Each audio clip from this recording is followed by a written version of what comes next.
Hello, everyone, and welcome back to Best English Podcast. I'm your host, Sophia, and today I am absolutely thrilled to have you join me today. If you're new to our channel, I want to say that you didn't find us by accident. You're here because you want to grow, to learn, to become a better version of yourself, and you're not alone on that journey. We share meaningful educational videos every single day because we believe that a little knowledge shared with love can truly change lives. So if you're ready to take that next step, to learn something new, to feel inspired, and to believe in your own potential, then stay with us. Subscribe and let's walk this path of growth together. Before we start, I have a question for you. Have you ever felt stuck? That feeling when you are facing a problem and you have looked at it from every possible angle, but the answer just refuses to appear? What if I told you there is a key that can unlock that door in your mind? A kind of superpower that we all possess, waiting to be activated. Today, we are going to activate that superpower together. We are embarking on a deep, immersive journey into the heart of one of the most valuable skills you can ever learn: how to be a truly creative thinker. Before we dive into this incredible world of ideas and innovation, I want to invite you to become a permanent part of our community. Go ahead and press the subscribe button for Best English Podcast, and make sure you turn on your notifications. We create long, detailed listening experiences just like this one to help you master English and expand your mind, and you won't want to miss a single one. All right, are you ready? Let's begin our journey. When you hear the word creative, what comes to your mind? Perhaps you think of a painter with a brush, a musician composing a beautiful song, or a writer crafting an amazing story. And you are right, those are all examples of creativity. But creativity is so much bigger than that. It is not something reserved for a few special artists. It is a way of thinking, a way of solving problems, and a way of looking at the world that can make your everyday life richer, more interesting, and more successful. Think about the last time you faced a small problem. Maybe you needed to open a jar, but the lid was stuck. You tried twisting it with your hands, but it wouldn't move. You could have given up, but maybe, just maybe, you looked around your kitchen. You saw a rubber glove. You had an idea. You put on the glove to get a better grip, and pop, the lid came loose. That moment, that little spark of an idea, was an act of creative thinking. You connected an object, the rubber glove, with a problem, the stuck lid, and created a new solution. Creativity is exactly that. It's about seeing connections that other people might miss. It is not about magic, it is a skill. And like any skill, such as learning to ride a bicycle or learning to speak English, it is something you can practice and get better at. Today, we are going to explore how you can unlock this amazing power within you. We will not use complicated theories or difficult words. Instead, we will use stories, examples, and simple exercises to gently guide you. So, find a comfortable place, relax, and let your mind be open. Our adventure into creative thinking begins right now. Let's start with a wonderful story that shows how creativity is often born from simple observation. It is the story of a Swiss engineer named Georges de Mestral. One day, back in the 1940s, Georges went for a walk in the mountains with his dog. It was a beautiful day. The sun was shining. The birds were singing. When he returned home, he noticed something annoying. His pants and his dog's fur were covered in tiny little burrs. Burrs are those little seed pods from plants. that stick to everything. Now, most people would have just been annoyed. They would have picked them off, thrown them away, and forgotten all about them. But Georges de Mistral was a curious man. He wasn't just annoyed, he was interested. He wondered, why do these little burrs stick so well? What is their secret? Instead of just throwing them away, he took one of the burrs and looked at it under a microscope. What he saw amazed him. The burr was covered in hundreds of tiny little hooks, and his clothes, his pants, were made of fabric with thousands of tiny little loops. He realized that the tiny hooks on the burr were catching onto the tiny loops in the fabric. This was the secret to its powerful grip. It was a simple, natural design, and in that moment, Georges had a flash of inspiration, a creative spark. He made a connection. He thought, what if I could create a fastener based on this idea? What if I could make one material with tiny hooks and another material with tiny loops? It was a brilliant idea, but bringing it to life was not easy. He talked to many people in the textile industry, people who made fabrics. They all laughed at him. They told him it was a silly idea, and it would be too difficult to make. But Georges did not give up. He believed in his idea. He spent the next 10 years, a whole decade, experimenting. He tried different materials and different methods. It was a long and difficult process, with many failures. Finally, he found a way to create a material with strong little hooks and another with soft little loops. He called his invention Velcro, a name that comes from two French words, velours, which means velvet, and crochet, which means hook. Today, Velcro is everywhere. It's on our shoes, our coats, in our cars, and even on spacecraft used by astronauts. And it all started because one man did not just see an annoying burr on his dog's fur. He saw a possibility. He was curious. He observed closely. And he connected a simple idea from nature to a human problem. This is the heart of creative thinking, connecting the dots. Think of it like being a chef in a kitchen. A chef has many different ingredients, vegetables, spices, meats, fruits. A good chef knows how to combine these different ingredients in new and interesting ways to create a delicious dish. They connect flavors and textures that you might not think go together. Creative thinking is the same. Your mind is the kitchen, and all the things you know, your experiences, your memories, the things you see and hear every day. These are your ingredients. Creativity is the skill of mixing these ingredients together to cook up a new idea or a new solution. Let's try a small exercise right now to practice this idea of connecting the dots. Just look around the room you are in. Don't think too hard. Just pick two objects at random. Let's say you see a book and a coffee cup. Now, your challenge is to think of a way to combine these two objects to create something new or solve a problem. How could a book and a coffee cup work together?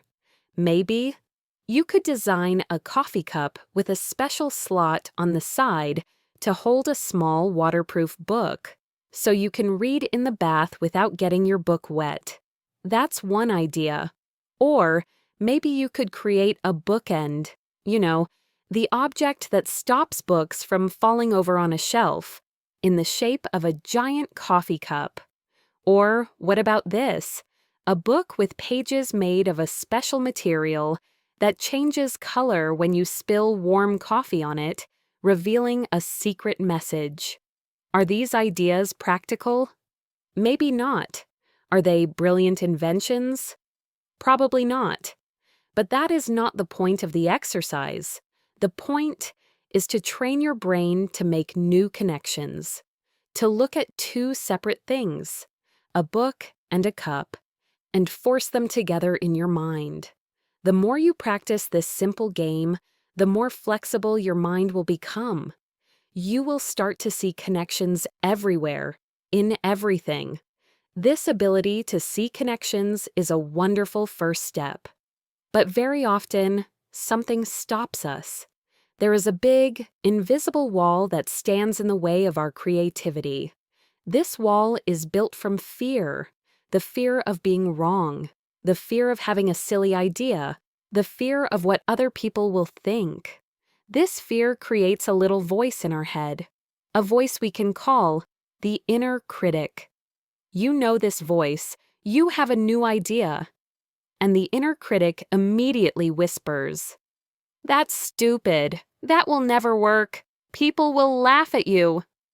This voice is the enemy of creativity. It wants you to be safe. It wants you to stick to the old, tried and tested ways. But creativity is all about exploring new paths. And to do that, you have to be willing to get a little lost. You have to be willing to have some bad ideas. Let me tell you another story, a very famous one. It's about a writer who faced this fear and this inner critic again and again. Her name is J.K. Rowling. Today, everyone knows her as the author of the Harry Potter books, one of the most successful book series in history. But her journey was not easy. Before she became famous, she was a single mother, struggling to make enough money to live. She had an idea for a story about a boy wizard, a story that she loved, a story that she felt passionate about. She spent years writing the first Harry Potter book. She would write in cafes in Edinburgh, Scotland, with her baby daughter sleeping in a stroller next to her.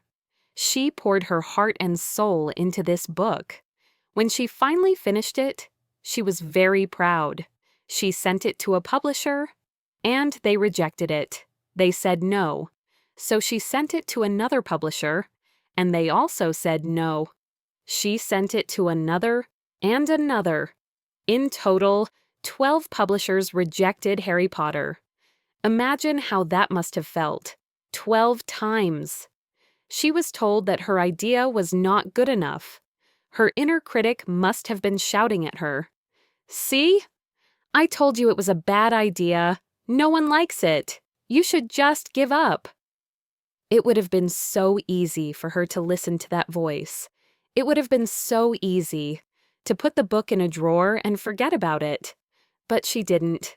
She believed in her story. She had a passion for it. That was stronger than her fear of rejection. Finally, a small publishing company in London decided to give her a chance. They agreed to publish the book, but they didn't have high hopes for it.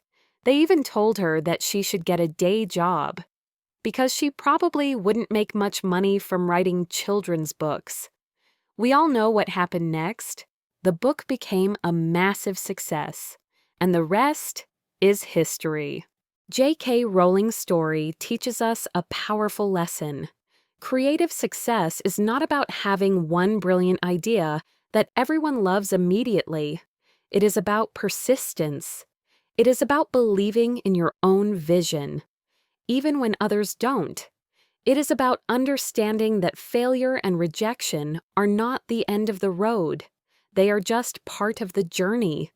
Every no she received made her stronger and more determined. So, how can we learn to quiet our own inner critic? How can we give ourselves permission to have ideas that might not be perfect? One of the best ways is to do something that sounds a little strange. It's called a bad idea brainstorm. The goal of this exercise is to deliberately, on purpose, come up with bad ideas. Let's try it. Think of a simple, everyday problem. For example, how to remember to water your plants. Now, take 3 minutes and think of the most terrible, ridiculous, and impractical solutions you can. Don't judge your ideas. The worse, the better. For example, You could invent a tiny robot that screams at you every morning until you water the plant. Or you could connect the plant to your shower so it gets watered every time you wash. Or you could train your cat to knock the plant over when it's thirsty. Do you see what happens when you do this? You are telling your inner critic to take a break. You are removing the pressure to be brilliant. When you are trying to have bad ideas, there is no fear of failure, because failure is the goal. It's fun, it's playful, and it gets your creative mind working without any stress. And here's the magic part. Sometimes, hidden inside a very bad idea is a little seed of a good idea. Maybe this screaming robot is a bad idea, but it might lead you to think about a phone app that sends you a funny, polite reminder. You have to generate a lot of mud before you can find a little piece of gold. So embrace the bad ideas. Welcome them. They are the stepping stones to the great ones. Once we learn to manage our fear, we can open the door to one of the most important ingredients of creativity: curiosity. Creative people are endlessly curious. They are like little children who are always asking, "Why?" They look at the world with a sense of wonder. They don't just accept things as they are, they question everything. There is perhaps no better example of a curious mind in all of history than Leonardo da Vinci.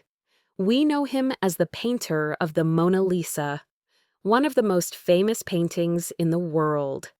But painting was just one of his many interests. Leonardo was curious about everything. He was a scientist, an engineer, a musician, an inventor, and a student of anatomy. He kept detailed notebooks throughout his life, thousands of pages filled with drawings and notes. These notebooks show the amazing range of his curiosity. He would see a bird flying, and he would not just admire its beauty. He would ask, "How do its wings work? What is the shape that allows it to catch the air?" He would then draw detailed sketches of bird wings and try to design a flying machine for humans. He was fascinated by water. He would spend hours watching rivers flow, studying the patterns of eddies and currents, and he would try to understand the physics of how water moves. He wanted to understand the human body, so he studied anatomy. At a time when it was very controversial, he dissected human bodies to see how the muscles and bones worked together. He drew incredibly detailed and accurate pictures of the human body that were centuries ahead of their time. He was curious about light and shadow, which made his paintings so realistic. He was curious about plants, animals, rocks, and the stars. Leonardo da Vinci teaches us that creativity is not limited to one field. A curious mind sees connections everywhere. His knowledge of anatomy helped him paint more realistic people. His study of light helped his art. His observations of nature inspired his inventions. His curiosity was the engine that powered all of his creative work. We can all cultivate this sense of curiosity in our own lives. It starts with a simple habit, the habit of asking questions. We are all born curious. Think about a young child. They are always asking, "Why? Why is the sky blue? Why do dogs wag their tails? Why can't I touch the fire?" As we get older, we sometimes stop asking these questions. We think we are supposed to know the answers. We don't want to look foolish. But a creative thinker embraces not knowing. A creative thinker loves a good question more than an easy answer. Let's practice this right now with a little game I call the question game. The rules are simple. Pick any everyday object in front of you. Let's use a spoon as our example. Now, your challenge is to ask 20 different questions about this spoon. They can be simple questions or deep questions. Let's start. 1. Who invented the spoon? 2. What is the oldest spoon ever found? 3. What is this spoon made of? 4. How is a spoon made in a factory? 5. What if spoons were square instead of oval? Would they still work? 6. What else could I use this spoon for, besides eating? Maybe I could use it to dig a small hole for a seed in my garden. Maybe I could use it as a mirror to see behind me. 7. Why do we call it a spoon? Where does that word come from? 8. Are there cultures in the world that don't use spoons? What do they use instead? 9. Could you make a musical instrument out of spoons? 10. What is the most expensive spoon in the world? We are already halfway there. Let's keep going. 11. If this spoon could talk, what stories would it tell? 12. What if a spoon was made of ice? 13. How would you design a spoon for someone with no hands? 14. What is the perfect size for a soup spoon? Is it different from a dessert spoon? Why? 15. Could you design a spoon that cools your soup down to the perfect temperature? 16. What does the reflection in the spoon look like? Why is it upside down? 17. Can a spoon be a work of art? 18. If I had to survive in the wilderness with only one object, would a spoon be a good choice?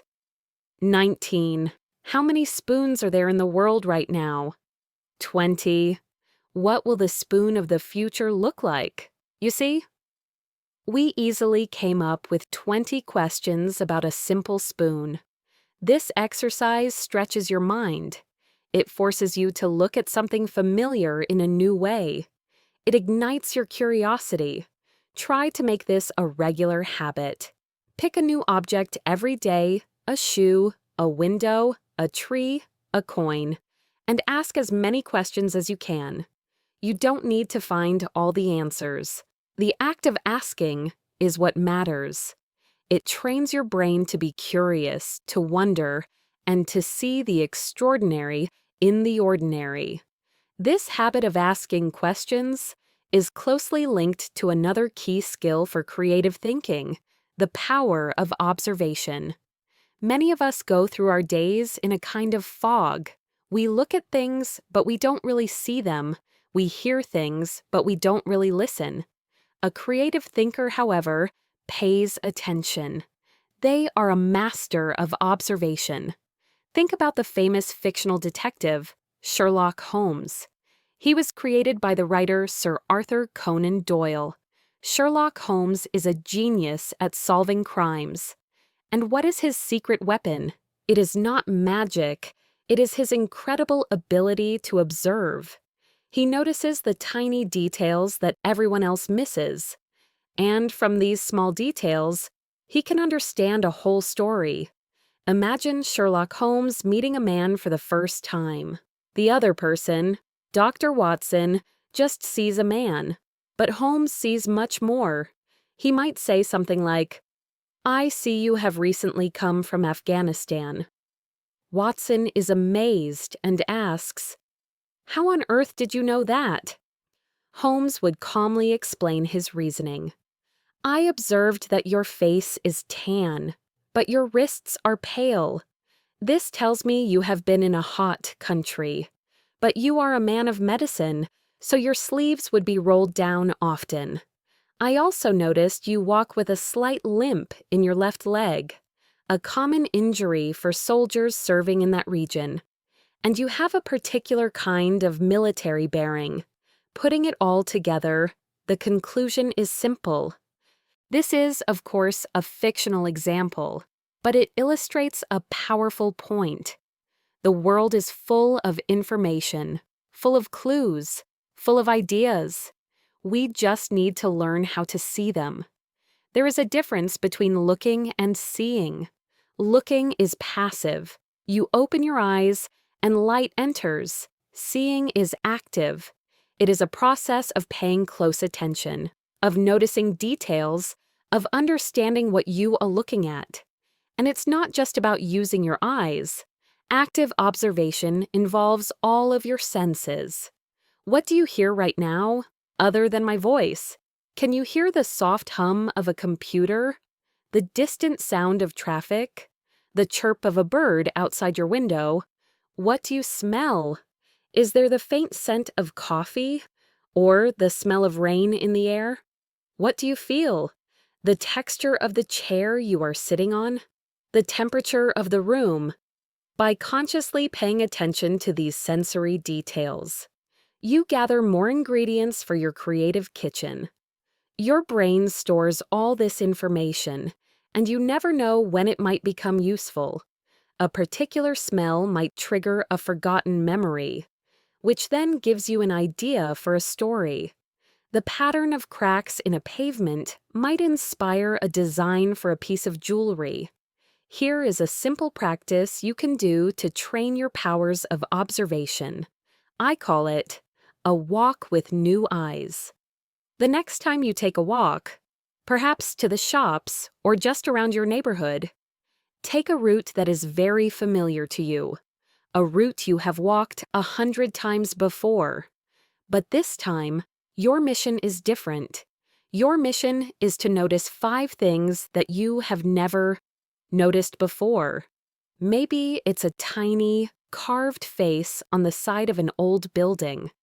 Maybe it's a strange plant growing in a crack in the wall. Maybe it's the unusual color of a front door. Maybe it's a wind chime that makes a beautiful sound. Maybe it's the way the light creates a pattern of shadows on the ground. You will have to slow down. You will have to look up, look down, and look closely. You will be surprised by how much you have been missing. The familiar world will suddenly seem new and full of interesting details. Do this regularly, and you will train your brain to be more observant all the time.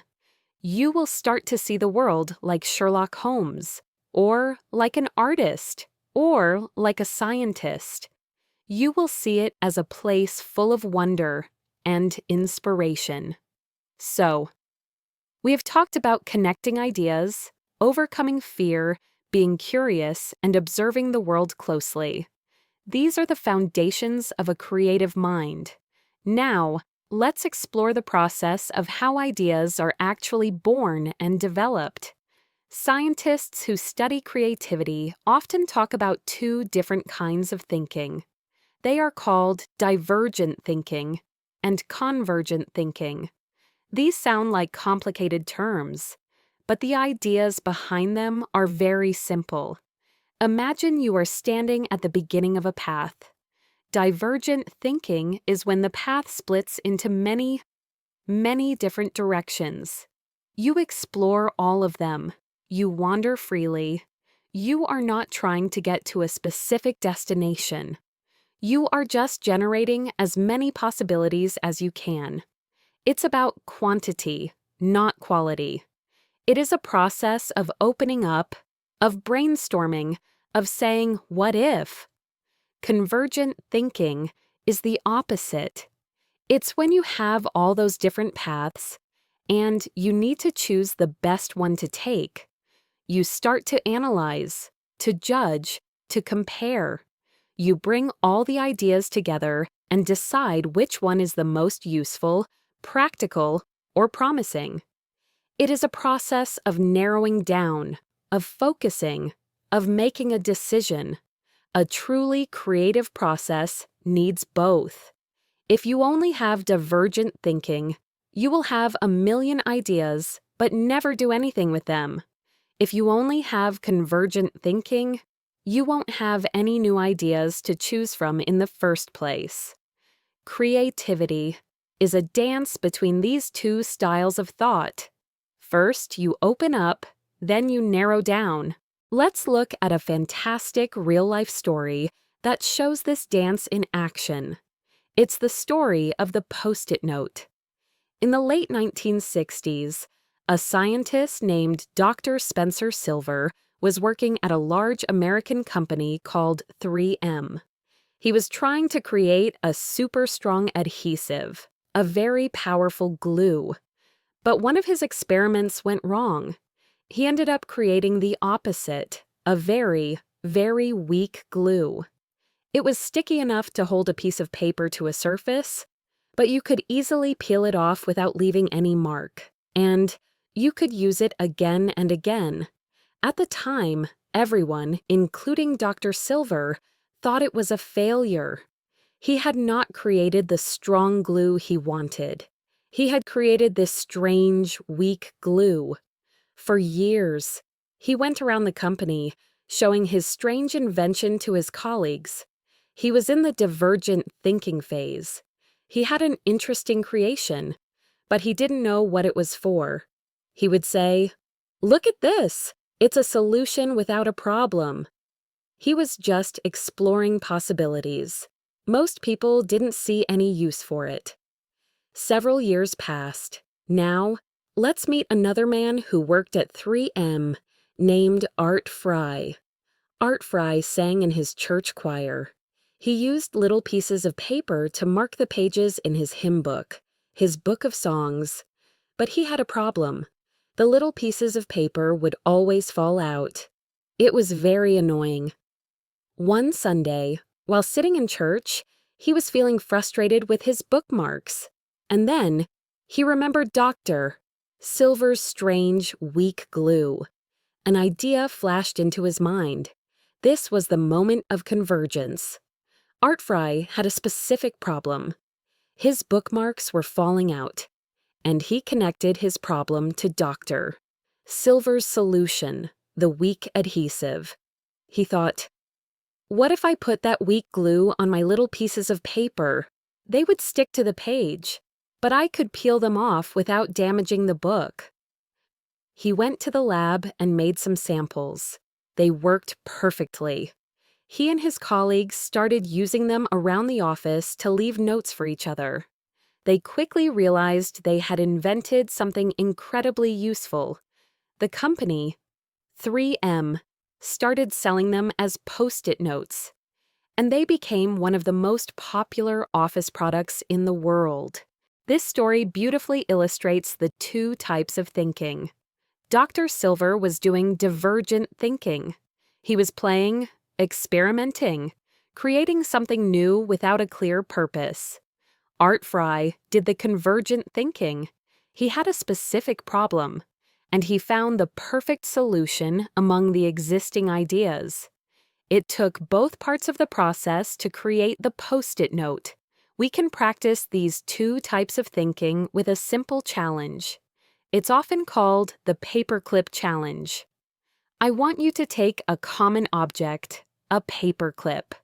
First, we are going to practice divergent thinking. Your task is to take 2 minutes and list as many possible uses for a paperclip as you can. Don't censor yourself. Write down anything that comes to mind, no matter how silly. Ready? Let's go. You could use it to hold papers together. That's the obvious one. You could use it to reset a small electronic device. You could bend it into a hook to fish something out of a small crack.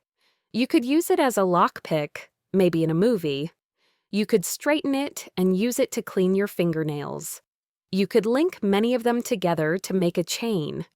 You could use it as an antenna for a small radio. You could use it as a tiny screwdriver. You could bend it into the shape of a heart and give it to someone. You could use it to hang a very light Christmas ornament. You could use it to poke a hole in something. What else? Keep going. Think outside the box. Okay, time is up. Look at your list. You probably have quite a few ideas. This was divergent thinking. You opened your mind to many possibilities. Now, for the second part of the challenge, we will practice convergent thinking. Look at your list of ideas and choose the 3 best ideas. What does best mean? It's up to you. Maybe it means the most useful idea, or the most creative idea, or the most surprising idea. You need to analyze, compare, and make a judgment. This process of narrowing down, of choosing, is convergent thinking. By practicing both parts of this exercise, you are training the full set of muscles needed for creative thought. You are learning how to generate a lot of ideas, and you are also learning how to identify the best ones. Sometimes, even with all these techniques, we can get stuck. We look at a problem from the same angle over and over again, and we just can't find a solution. In these situations, one of the most powerful creative strategies is to change your perspective. You need to try to look at the problem from a completely different point of view. Let me share a modern story about how a simple change in perspective created a billion-dollar company. It's the story of Netflix. Back in the 1990s, if you wanted to watch a new movie at home, you had to go to a video rental store, like Blockbuster. You would rent a movie on a VHS tape or a DVD, take it home, and you had to return it by a certain date. If you were late returning it, you had to pay a late fee. One day, a man named Reed Hastings rented the movie Apollo 13. He forgot to return it on time. When he finally took it back to the store, he had to pay a late fee of $40. He was very annoyed and embarrassed. On his way home, he started thinking about the situation. His first reaction was just anger at the late fee. This is the normal perspective. But then, he did something creative. He shifted his perspective. Instead of just thinking about his own frustration, he started thinking about the business model of the video store. He asked a what-if question. He thought, what if a movie rental business worked like a gym membership? At a gym, you pay a flat fee every month. You can go as much as you want or as little as you want. There are no late fees for not going to the gym. This was a radical change in perspective. He was looking at the problem not as a customer, but as an inventor. This idea was the seed that grew into Netflix. He started a business where you would pay a monthly subscription fee. They would mail DVDs to your home. You could keep them for as long as you wanted. There were no late fees. When you were done with a movie, you mailed it back, and they sent you the next one on your list. This new model, born from a simple shift in perspective, completely changed the movie rental industry and eventually destroyed the old giant, Blockbuster. It all happened because Reed Hastings didn't just stay angry about his $40 fee. He used that frustration to ask a new kind of question and look at the problem from a fresh angle. So, how can we practice changing our perspective? A fun and powerful way is to use role-playing. When you are stuck on a problem, try to think about it as if you were someone else. Let's take a simple, personal problem. My desk is always messy, and I can't find anything. First, think about this problem from your usual perspective.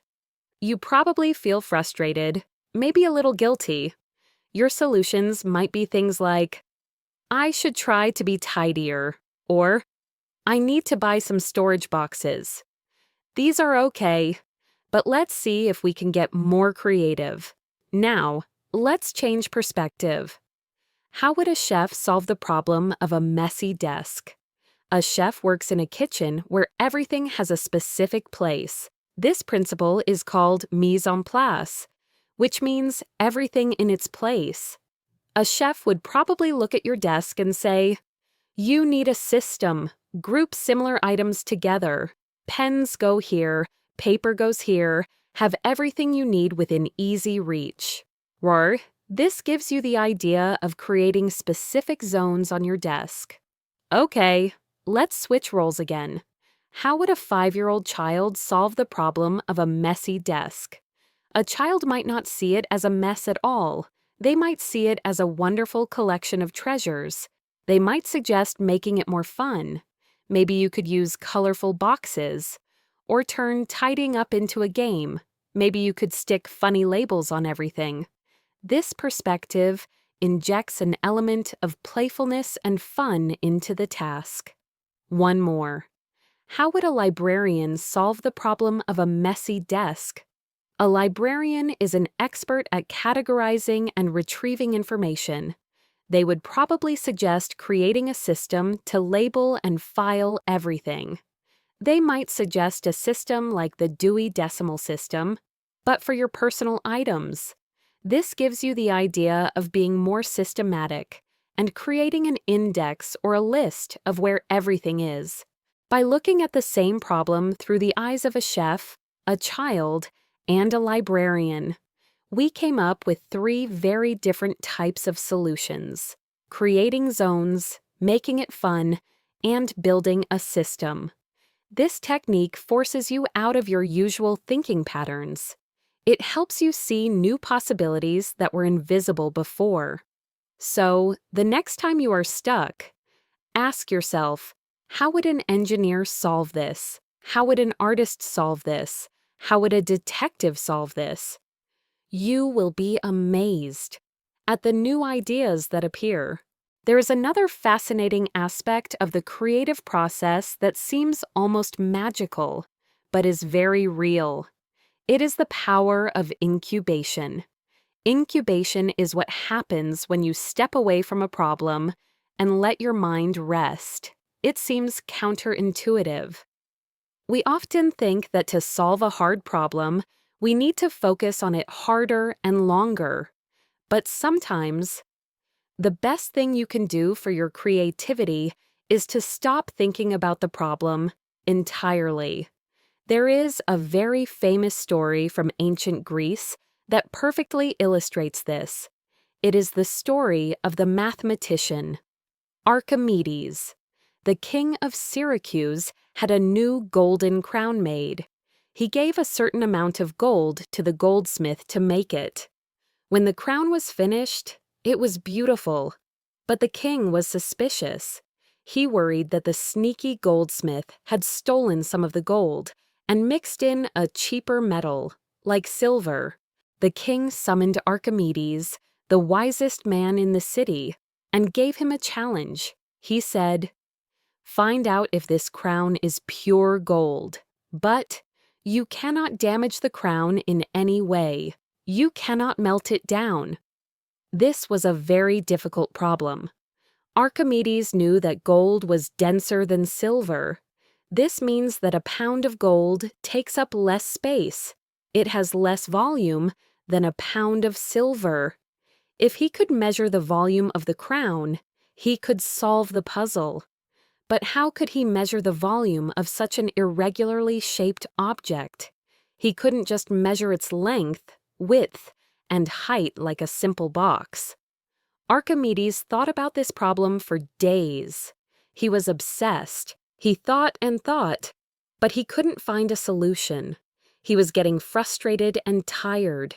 So, he decided to take a break and go to the public bath to relax. As he stepped into the big bathtub, which was full to the top, he noticed something.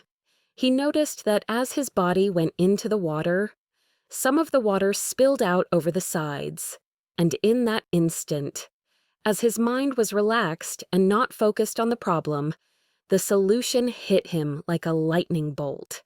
He realized that the volume of the water that spilled out was exactly equal to the volume of his body that was submerged in the water. He had found a way to measure the volume of an irregular object. He was so excited that he jumped out of the bath and ran down the street, completely naked, shouting, "Eureka! Eureka!" which in Greek means, "I have found it." He now had a method to solve the king's problem. He could take a piece of pure gold that weighed the same as the crown and dip it in a container full of water. He would measure how much water it displaced. Then, he would do the same with the crown. If the crown displaced more water than the pure gold, it meant it was less dense, and therefore it was not pure gold. The story goes that the goldsmith had indeed cheated the king. The story of Archimedes and his eureka moment teaches us about the importance of incubation. While Archimedes was actively struggling with the problem, his conscious mind was working hard. But when he relaxed in the bath, his conscious mind took a break. However, his subconscious mind, the part of our brain that works in the background, was still processing the problem. The relaxed state allowed a new, unexpected connection to be made.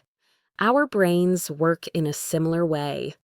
When you are intensely focused on a problem, you can sometimes get tunnel vision. You get stuck in one way of thinking. When you step away and do something completely different, like go for a walk, listen to music, take a shower, or work on a simple, repetitive task like washing dishes, you allow your mind to wander. This is often when the best ideas pop up, seemingly from nowhere. They were not from nowhere. Your subconscious mind was working on it all along. So, let's turn this into a practical strategy.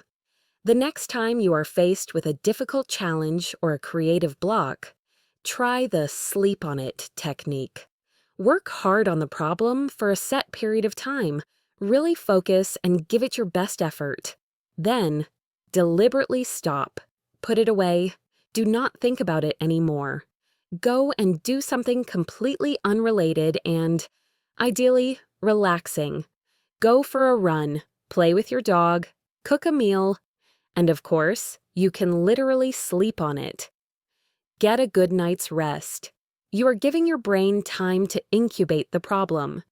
You are trusting your subconscious to do its quiet work. You might find that when you wake up in the morning, or when you are in the middle of your relaxing activity, the solution will suddenly appear in your mind, just like it did for Archimedes. Don't force it. Let it come to you. Creativity needs both effort and relaxation. It needs both focus and rest. Up to now, we have focused mostly on the internal world of creative thinking, the mindset, the habits of thought, the mental processes. But creativity is also influenced by our external world, by our environment and our lifestyle. To be a truly creative thinker, it helps to build a life that nurtures and supports your creativity. Think about a plant. To grow strong and healthy, a plant needs the right environment. It needs good soil, enough water, and plenty of sunlight. Your creativity is like that plant. It needs a fertile environment to flourish. This doesn't mean you need a fancy art studio or an expensive office. You can create a supportive environment with very simple changes. Let's consider the story of a company famous for its creativity, Pixar Animation Studios. They are the company that created beloved movies like Toy Story, Finding Nemo, and Up. Steve Jobs, who is also the co-founder of Apple, was heavily involved in designing Pixar's main building. He had a powerful idea about how to design an office that would boost creativity. He believed that the best ideas don't come from scheduled meetings. They come from accidental, unplanned encounters. He wanted the computer scientists, the animators, the writers, and the directors to bump into each other and talk. So, he designed the building with a huge, open atrium in the center. He put the main entrance, the mailboxes, the main staircase, the cafeteria, and even the only set of bathrooms for the entire building in this central space. At first, some employees complained. They had to walk a long way to get to the bathroom. But Jobs insisted on this design. He knew that by forcing people from different departments to walk through the same space, they would run into each other. A computer programmer might have a casual chat with a storyboard artist while getting coffee. In that short, unplanned conversation, A new idea for a character or a solution to a technical problem might be born. He was engineering an environment for creative collisions. This design played a huge role in creating Pixar's collaborative and highly innovative culture. We can apply this same principle to our own lives, on a smaller scale. Think about your personal space, your room or your desk where you work or study. Is it an inspiring place? Does it encourage new thoughts? You could try simple things. Put up pictures or quotes that inspire you. Keep interesting objects on your desk. A strange rock, a beautiful seashell, a complex puzzle. These objects can act as small triggers for your imagination. It's also about what you feed your brain. We talk about a healthy diet for our bodies. But what about a healthy, creative diet for our minds? If you only eat the same food every day, your body will miss out on important nutrients. In the same way, if you only expose your mind to the same ideas and experiences every day, your creativity will starve. To be creative, you need to feed your brain a rich and varied diet of new information and experiences. This means stepping out of your comfort zone. Read a book or a magazine about a topic you know absolutely nothing about. If you love sports, read an article about ancient history. If you are a scientist, read a book of poetry. Watch a documentary on a subject you've never considered, like deep-sea exploration or the art of beekeeping. Listen to a different kind of music. Visit a museum or an art gallery. Go to a part of your town you've never been to before. Try a new type of food.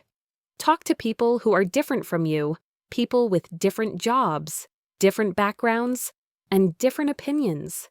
Every new experience, every new piece of knowledge is another ingredient you're adding to your creative kitchen. You never know when you might be able to connect that piece of information to a problem you are trying to solve. One of the most powerful habits you can build to support this creative lifestyle is the habit of capturing your ideas. Ideas are like butterflies. They are beautiful and delicate, but they can fly away and be lost forever if you don't catch them. Creative people know that ideas can come at any time, in the shower, while driving, in the middle of the night. They are always ready to capture them. This is why Leonardo da Vinci carried his notebook everywhere. He was an idea catcher. You can do the same. Get a small, portable notebook and a pen. Carry it with you at all times. Or, if you prefer, use a notes app on your phone. The tool doesn't matter. The habit does. Your mission is to become an idea catcher. Whenever a small idea, a question, an observation, or a connection pops into your head, write it down immediately. Don't judge it. Don't worry if it's good or bad, or silly or serious. Just capture it. Maybe you overhear an interesting piece of conversation on the bus. Write it down. Maybe you see a clever design for a door handle. Sketch it. Maybe you have a strange dream. Record it. Your notebook will become your personal treasure chest of ideas. Most of the things you write down might never be used, but some of them will be the seeds of future projects, future solutions, and future creative breakthroughs. The act of writing them down also signals to your brain that you value your ideas. And when your brain knows you are paying attention, it will start to give you even more of them. And so, we are coming towards the end of our journey together today. We have explored the rich and wonderful world of creative thinking. We have seen that it is not a mysterious gift for the few, but a natural human skill that we can all develop. It begins with a change in how we see the world, learning to be like Georges de Mestral, who saw an invention in a simple burr. It is about observing closely and being curious about the why and how of things. Just like Leonardo da Vinci with his notebooks, it requires the courage to face our inner critic and the fear of failure. The kind of courage that J.K. Rowling showed when she kept believing in her story, despite rejection after rejection. We learned that creativity is a dance between two kinds of thinking: the wild, open exploration of divergent thinking, where we generate countless ideas, and the focused, analytical process of convergent thinking, where we choose the best path forward. We saw this in the story of the Post-it note, a solution that waited years for its perfect problem. We discovered the power of changing our perspective, of looking at a problem through different eyes, like Reed Hastings did when he transformed a $40 late fee into the idea for Netflix. And we learned the quiet magic of incubation, of stepping away from a problem to let our subconscious mind do its work, just as Archimedes did in his bathtub so long ago. Finally, we understood that our environment matters, that building a creative space and feeding our minds a diverse diet of new experiences can help our creativity to grow strong and healthy. The simple habit of carrying a notebook, of being an idea catcher, can ensure that no spark of inspiration is ever lost. Your creative journey starts now. It doesn't start with a giant project. It starts with a small step. It starts with asking one more question today. It starts with taking a walk with new eyes. It starts with giving yourself permission to have one bad idea. Creativity is a practice, a daily habit. It is a way of engaging with the world with an open heart and an open mind. It is a path that will lead you to more interesting solutions, more fulfilling work, and a more vibrant and colorful life.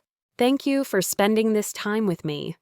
I hope you have found this exploration of creative thinking both useful and inspiring. It is a topic I am deeply passionate about, and I believe it holds the key to unlocking so much of our potential. If you found this journey into creative thinking helpful, and if you think a friend or family member might enjoy it too, please feel free to share it with them. And to make sure you don't miss our next adventure in learning together, please subscribe to our channel, Best English Podcast. Don't forget to also hit that notification bell so you will be the first to know when a new episode is ready for you. My name is Sophia, and it has been a true pleasure to be your guide today. I look forward to exploring more fascinating topics with you very soon. Until then, stay curious,